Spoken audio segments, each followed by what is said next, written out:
Assalamualaikum warahmatullahi wabarakatuh. Perkenalkan, nama saya Paulus Zaman Nuryadin dari kelas PAI 1C.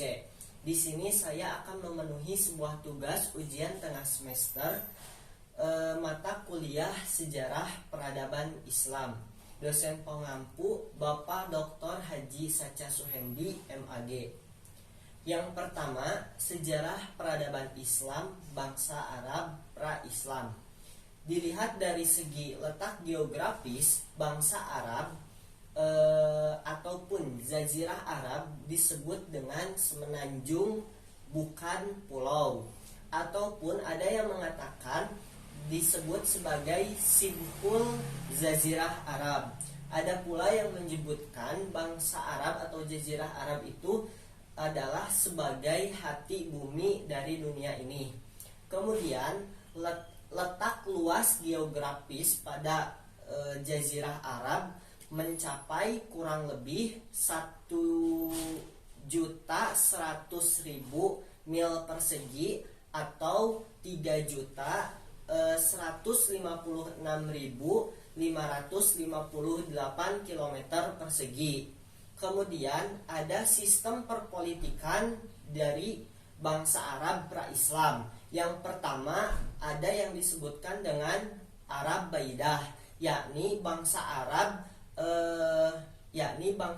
yang punah sebelum lahirnya Islam. Kemudian ada yang disebut yang kedua Arab Baqiyah. Arab Baqiyah terbagi menjadi dua. Yang pertama Arab Baqiyah Aribah dan yang kedua Arab Baqiyah Musta'ribah. Arab Baqiyah Aribah ini mengandung makna berbahasa. Jadi bangsa Arab itu percaya akan adanya bahasa yang dimilikinya itu terkandung dalam bangsa Arab Baqiyah Aribah. Kemudian yang keduanya bangsa Arab Baqiyah Musta'ribah, yang mana disebutkan memiliki keturunannya itu dari Nabi Ismail alaihi salam yang disebutkan sebagai bangsa Arab Ismailiyah.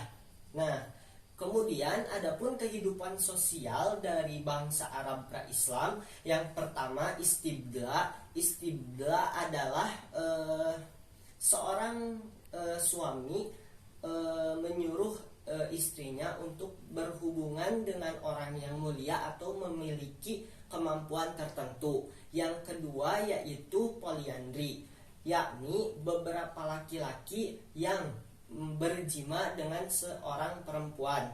Kemudian yang ketiga yakni maktu. Maktu adalah seorang laki-laki yang menikahi ibu tirinya. Yang keempat yakni sigror. Sigror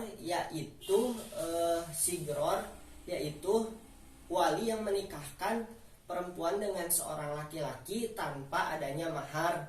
Dan yang terakhir adalah badal. Badal merupakan badal adalah tukar menukar istri tanpa adanya perceraian.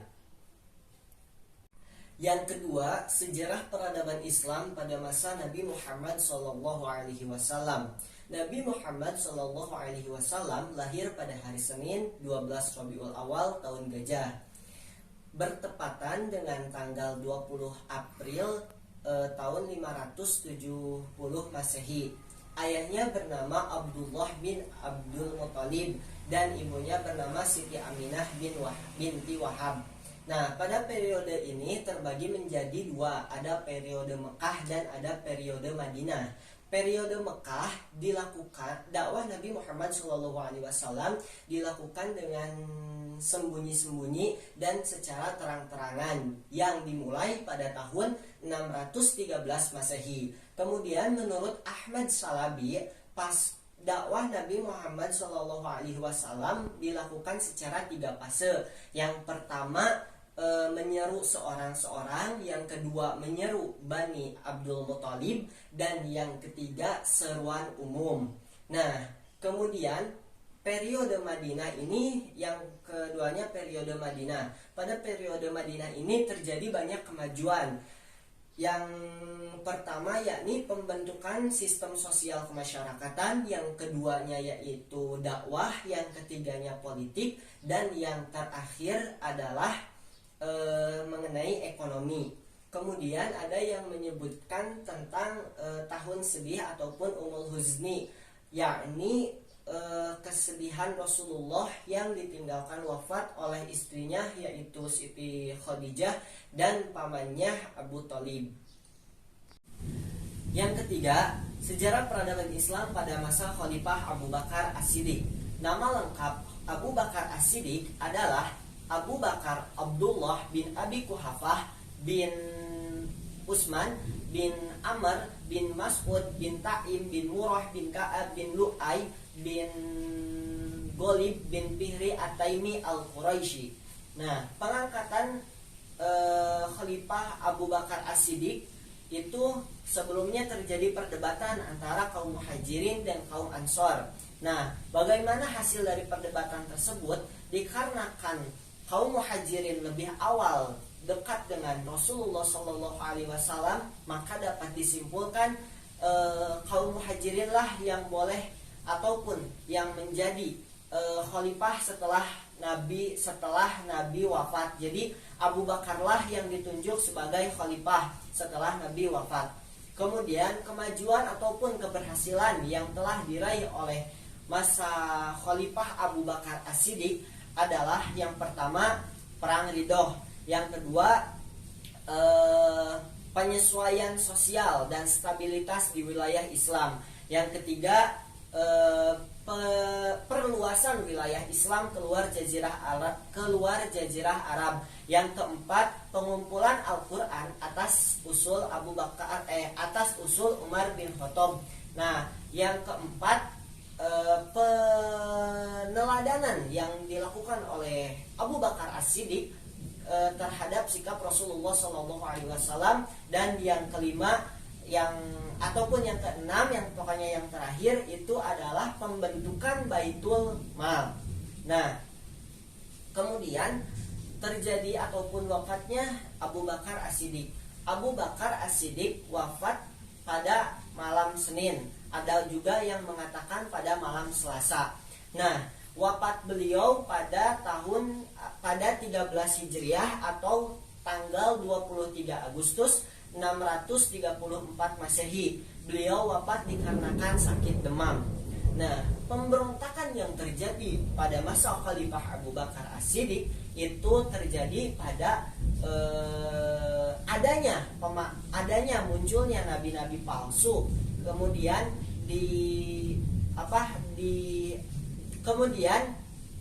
dihapuskan ataupun ditumpas oleh Khalifah Abu Bakar dengan cara perang Riddah ataupun perang Ridho. Yang keempat, sejarah peradaban Islam pada masa Khalifah Umar bin Khattab. Umar bin Khattab memiliki nama lengkap Abu Al-Hafas Umar ibnu Al-Khattab ibnu Nufail ibnu Abdul Al-Uzza ibnu Rabbah ibnu Abdillah ibnu Qurt ibnu Ramzah ibnu Adi Ka'ab Lu'ay Al-Adawi. Nah, Umar bin Khattab lahir di Mekah sebelum terjadinya perang Pijar ataupun 13 tahun setelah lahirnya Nabi Muhammad SAW. Nah, kemudian pengangkatan khalifah pada masa Umar bin Khattab itu dilakukan dengan cara sistem tunjuk, karena merupakan wasiat dari Abu Bakar As-Siddiq yang ataupun melalui juru tulis dari Utsman bin Affan. Kemudian keberhasilan ataupun prestasi ataupun yang diraih pada masa Khalifah Umar bin Khattab itu yang pertama perluasan penyebaran wilayah Islam, yang kedua perdagangan dengan sistem yang sangat bagus, yang ketiga yakni hasil rampasan perang yang dijadikan sebagai modal untuk penyebaran Islam. Kemudian Umar bin Khattab wafat pada tanggal 26 Zulhijjah tahun 23 Hijriah ataupun 644 Masehi pada menjelang subuh. Wafat Umar bin Khattab itu dikarenakan dibunuh oleh seseorang. Yang kelima, masa Khalifah Utsman bin Affan. Nah, Utsman bin Affan memiliki nama lengkap Utsman bin Affan bin Abdul Al-Syam bin Abdul Al-Manaf. Lahir di kota Mekah pada tahun 576 Masehi. Nah, ibunya bernama Arwa binti Kuriz dan ayahnya bernama Affan bin Al-As. Nah, pada periode Utsman bin Affan, pengangkatan khalifahnya memiliki ada kesaingan dengan Ali bin Abi Thalib. Tetapi pada hakikatnya yang telah kita ketahui, Utsman bin Affan yang telah memenangkan pada persaingan tersebut dikarenakan Utsman bin Affan memiliki usia yang lebih tua. Nah, kepribadian Utsman bin Affan, ia memiliki kepribadian yang sangat soleh, ramah, dermawan, dan bijaksana. Sehingga pada pemerintahan Utsman bin Affan ada yang menyebutkan 6 tahun masa kemajuan dan 6 tahun masa kemunduran. Jadi totalnya yakni 12 tahun. Mengapa 6 tahun masa kemajuan? Nah, ada beberapa yang diraih oleh Utsman bin Affan pada masa kemajuan ini. Yang pertama, penyebaran perluasan wilayah Islam. Yang kedua, administrasi yang terkoordinir. Dan yang terakhir penghalau ataupun menghalau serangan-serangan yang ada di laut. Nah, kemudian masa kemundurannya ini kenapa disebut dengan 6 tahun masa kemunduran? Karena banyaknya timbul pemberontakan yang dilakukan oleh kaum yang tidak senang terhadap terpilihnya Utsman sebagai khalifah, dan ada yang memanfaatkan kebaikan Utsman dari pihak keluarganya sendiri, karena terjadinya permasalahan atau perpecahan antara keluarga Hashim dan keluarga Umayyah, sehingga terjadi pemberontakan kepada Utsman bin Affan karena adanya sebuah nepotisme ataupun pemberontakan yang tadi sudah disebutkan. Kemudian Utsman bin Affan wafat di rumahnya sendiri karena pada saat itu terjadinya pemberontakan yang sangat amat tidak terkoordinir karena mungkin usia Utsman sudah cukup tua. Jadi ada seseorang yang menyelinap ke dalam rumahnya sehingga Utsman terbunuh oleh seseorang tersebut.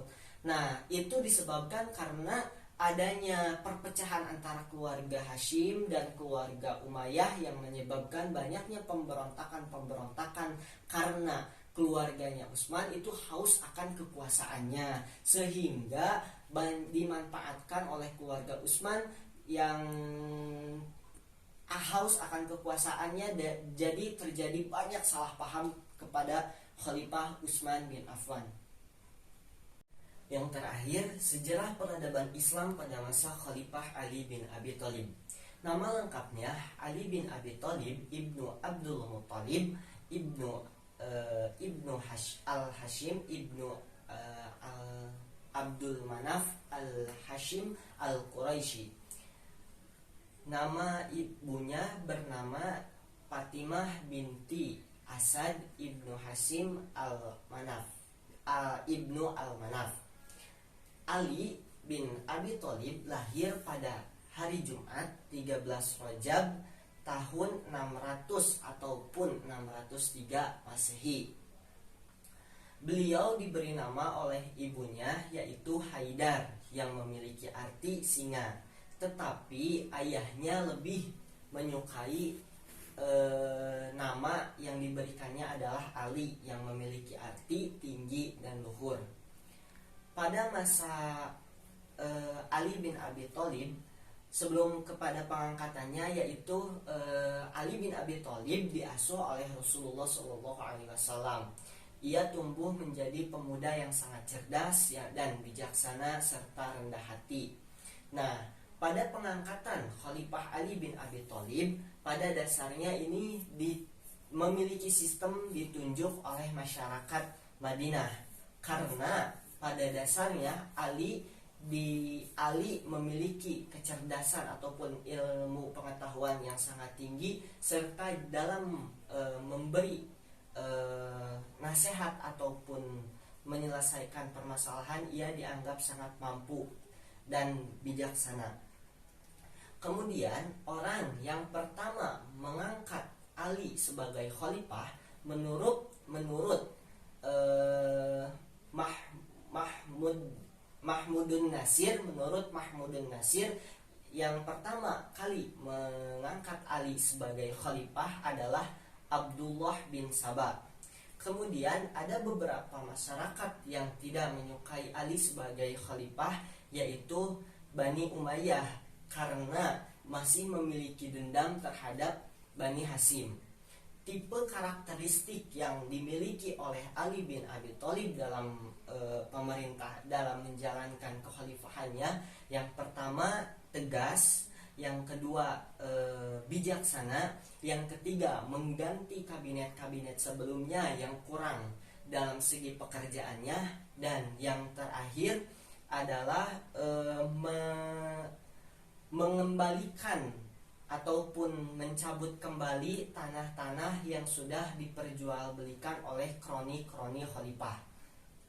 Kemudian keberhasilan yang sudah dicapai oleh Ali bin Abi Thalib, yang pertama yakni berhasil mengembangkan ilmu bahasa, dan yang kedua berhasil mengembangkan ilmu pengetahuan mengenai pembangunan, yang ketiga berhasil dalam perang Jamal, dan yang terakhir perang Siffin. Kemudian wafatnya Ali bin Abi Thalib yaitu pada menuju perjalanan ke Syam. Pada saat itu kaum Khawarij sedang